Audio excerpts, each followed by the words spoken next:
తదుపరి తులారాశి. తులారాశి వారికి ఆదాయం 8గా ఉన్నది, వ్యయం 5గా ఉన్నది.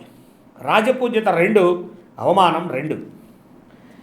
ఈ రాశి వారికి గురువు 8వ స్థానంలో అశుభాన్ని కలిగిస్తున్నాడు. మే 14వ తేదీ వరకు 2025 వరకు అష్టమంలో కష్టాలను కలిగిస్తాడు. ధైర్యం కోల్పోకుండా జాగ్రత్తగా ఉండడం ఈ రాశి వారికి గురువు అష్టమం అనేది కొన్ని కష్టాలు ఇస్తుంది. ధైర్యే సాహసే లక్ష్మి. ధైర్యంగా ఉంటే సాహసం అయిన పనులు చేస్తేనే లక్ష్మీదేవి వరిస్తుంది. ధైర్య లక్ష్మి మిమ్మల్ని వరించాలి అంటే మీరు సమయం సందర్భాన్ని బట్టి ఆచితూచి వ్యవహరించాల్సిందిగా ఈ గురువు అష్టమంలో మీ స్థితిని తెలుపుతున్నాడు. ఇక మే నెల 15వ తేదీ నుంచి 9లోకి మారుతున్నాడు. గురువు నవమానికి మారుతున్నాడు. అక్టోబర్ 19వ తేదీ నుంచి గురువు దశమానికి మారుతున్నాడు. నవమే గురుశ్చ దశమే గురుశ్చ రాజయోగ అంటున్నాం కదండి జాతక శాస్త్రంలోనే.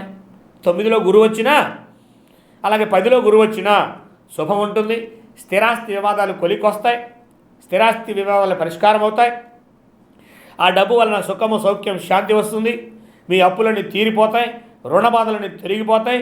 కుటుంబంలో సంతృప్తి సుఖం సౌఖ్యం ఏర్పడతాయి.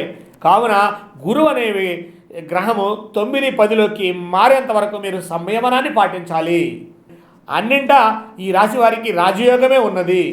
రాజయోగానికి కారణమైనటువంటి గురువు దశమంలోనూ అలాగే నవమంలోనూ ఉండడం వలన అద్భుతమైనటువంటి రాజయోగం ఈ రాశి వారిని వరిస్తుంది. 100 ఏళ్లుగా పూర్తి కానిటువంటి యోగం ఈ రాశిలో రాజయోగం ఈ విశ్వావసునామ సంవత్సరం ఈ రాశి వారికి తెచ్చిపెట్టింది.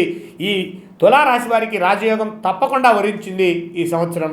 కావున ఈ రాజయోగంలో ఉన్నటువంటి వాళ్ళు చేయాల్సింది ఏంటి అంటే అన్నదానం మహాదానం విద్యాదానమతఃపరం అన్నేన క్షణికా తృప్తి యావజ్జీవం విద్యయా. పేదలకు అన్నదానం చేయండి.